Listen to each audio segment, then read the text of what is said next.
and gentlemen, this is Bobby Mills, a 1,000-yard guy for the Independent.com, and we've taken End Zone Online on the road with videographer, producer, and editor Zach Mayhew behind the camera. Today we're in Gibbon, Nebraska, and going to talk to one of the brightest young coaches in the state of Nebraska. I'll take the $20 later, Coach. Coach Mark McLaughlin of Gibbon. Welcome, Coach. Thanks for having me aboard. I've been looking forward to this for a long time, and quite honestly, I haven't seen you in a coon's age, and some of those are pretty old, yeah. So, first and foremost, how's the health of your Gibbon Buffalo team? We're doing for this stage of the year. I think we're as healthy as you can be. Obviously we have some guys that have sprained ankles or this or that, nicks and bruises, but right now nobody's out for the year, and so that's a positive. Play through the pain, huh? It's just little dings that you're going to get, I suppose. Right. I want to talk to you about where you went to high school.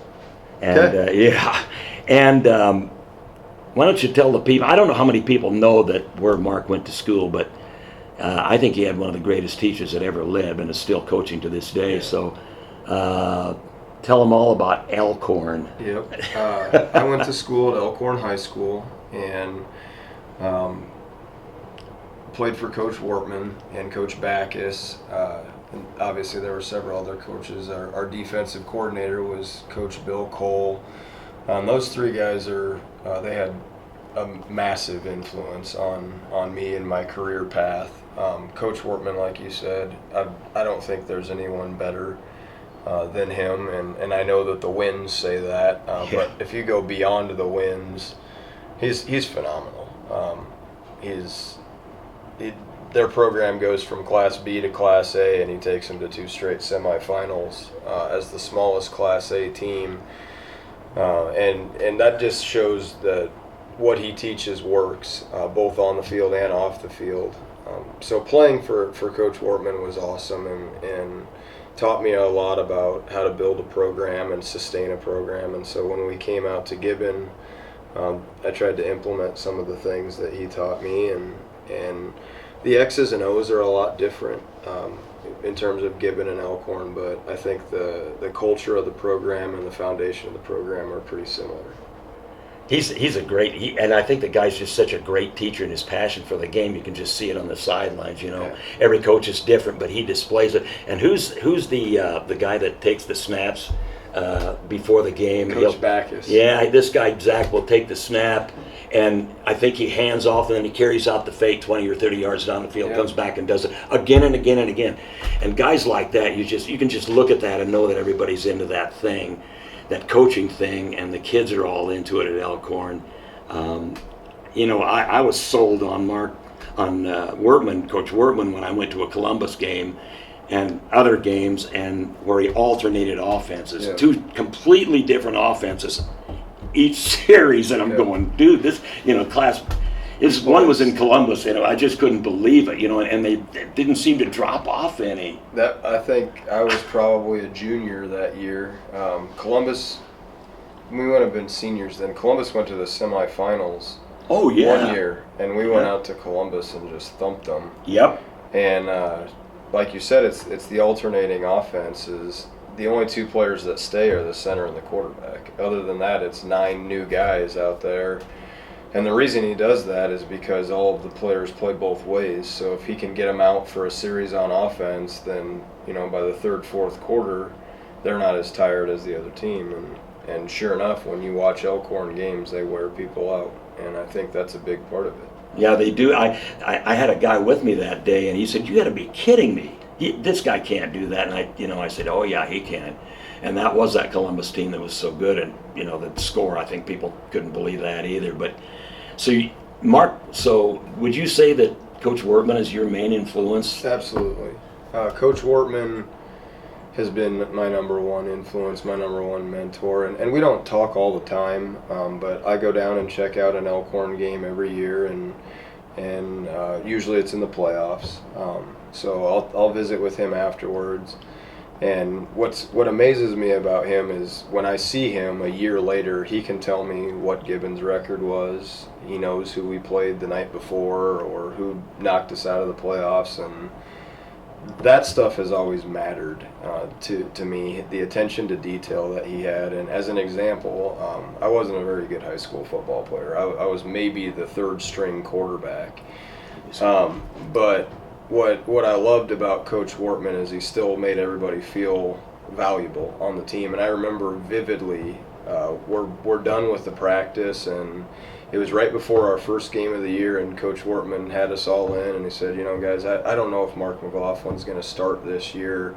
And everybody knew I wasn't going to start. Everybody knew that. But he said, I don't know if Mark McLaughlin's going to start this year, but I tell you what, he's a leader, and what he does out here on the field matters to our practice squad and to the big guys, the older guys, because somebody's got to run the scout team and all that stuff. So from that point on, you just feel like you're as big of a team or as big a part of the team as Jay Moore was, and some of our other players, Spencer Peterson, and it mattered to me. And so those types of things have been a large influence in the way that I try to treat our players here, our freshmen and sophomore kids that maybe don't see the field on a Friday night. We want them to feel as though they're as important or more important than the Braden Snells and the Tanner Gideons Sure. and Corbin Hines and Ozzie Rodriguez and et cetera, et cetera. And so that's one thing that I'm forever grateful for Coach Wortman. Well, I'm glad you said that, Coach, because because when people wonder why Gibbon has been a success since you've been here, that is the reason why. I think you probably carry that out and make these kids feel as valuable as Coach Wortman did to you.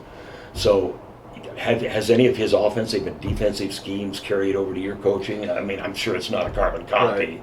Right. When I first came, the previous offense was a little more complex, and so I tried to simplify it. If you're not familiar with Elkhorn, Coach Wortman runs one formation. It's double tight eye. Every now and then we'll get tricky and run trips, but it's usually a fullback dive or Yes, something it out is. of trips. So, I mean, he runs one formation, and they're good at it. And so when I came here, that's what I implemented was a tight slot I formation, same thing as double tight. And we ran the exact same offense that Elkhorn ran. Not nearly as good. We just ran the same plays, and I tried to use the same terminology. We signaled the plays in the exact same way that Coach Wortman did, and that first year we won 2 games, and then the second year we won 6 games, and then the third year we only won 1 game. And the biggest difference was the third year we were terribly small up front and not very athletic either. And so at that point we kind of decided that maybe we needed to mesh some of Coach Wortman's ideas with some of the other ideas that are out there, and that's kind of how we evolved into the offense that we run right now.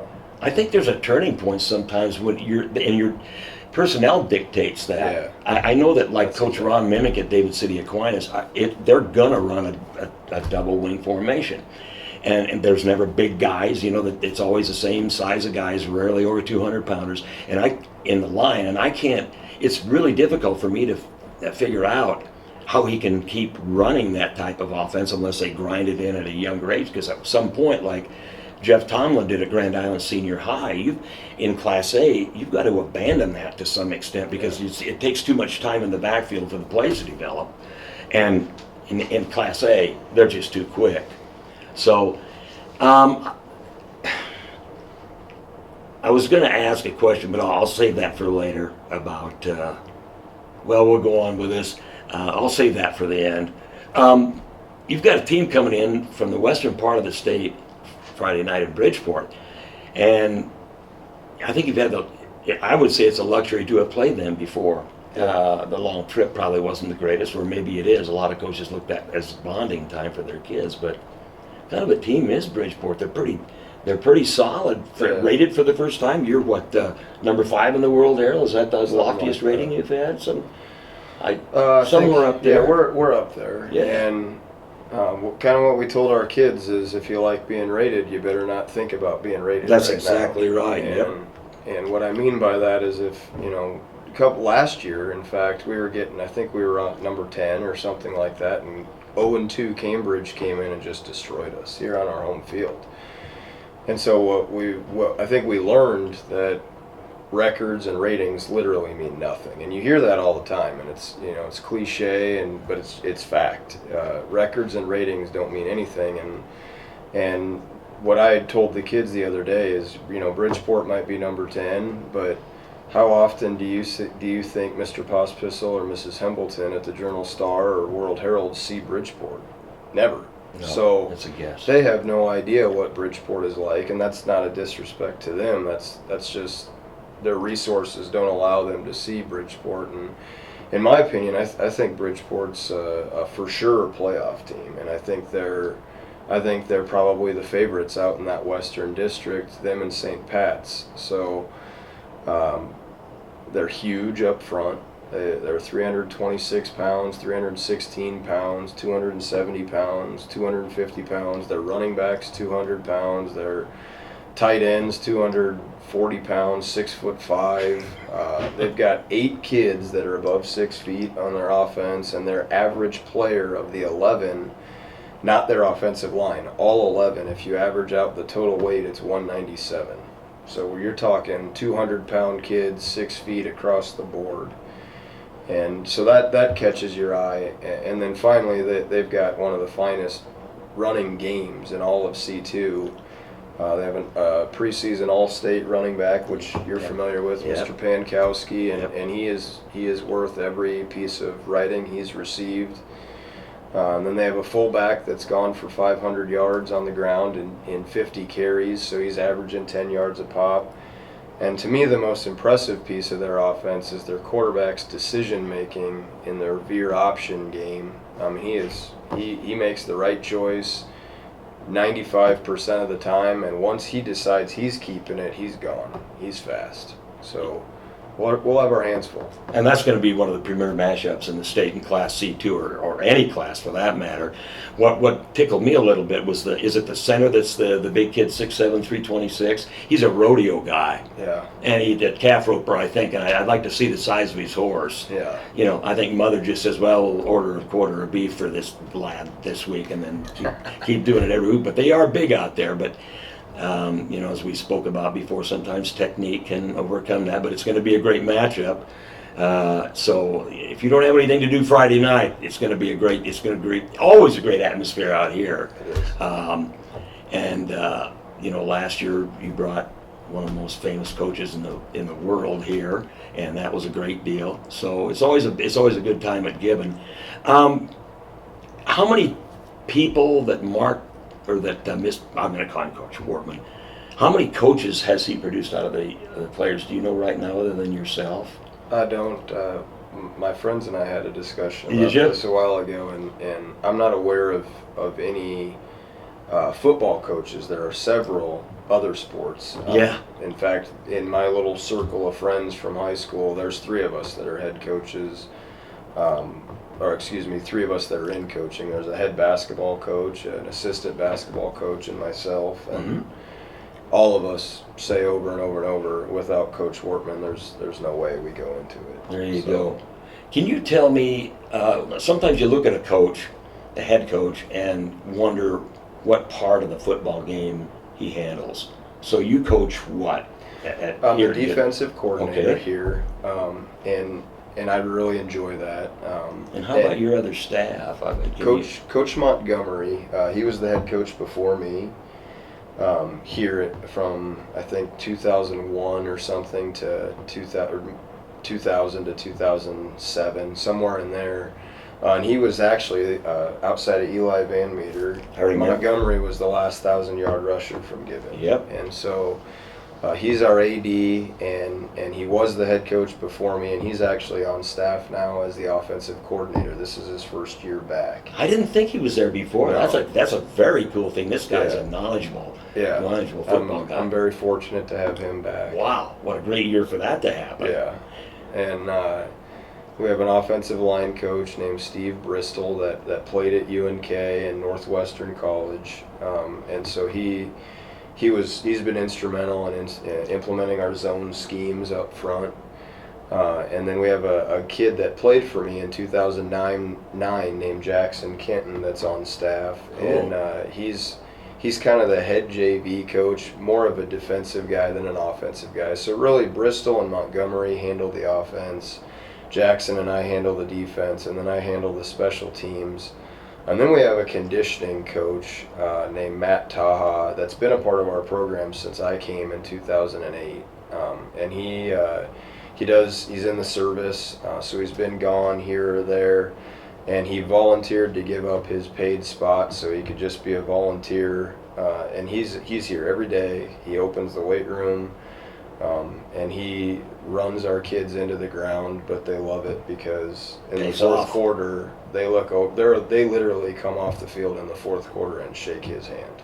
Isn't that great? Because they're scoring touchdowns and the other team's starters are on oxygen. So with their hands on their hips, yeah, and that really pays off to have does. a guy like that, that's handling that. What's the greatest game you've ever coached in? I think I know, but in 2010, Grand Island Central Catholic came here, and they were ranked, I think, number 8 or number 9 or something, and they had a transfer quarterback from Valentine. His name was Caleb Clunder. Yep.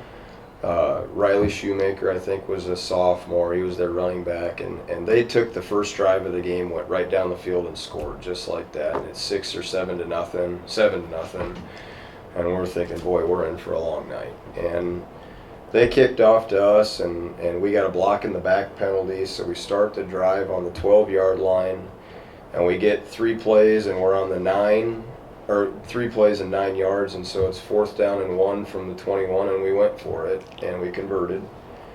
And we did that again and had another 4th down and converted, and we had a little running back. He was a sophomore kid, turned out to be a stud.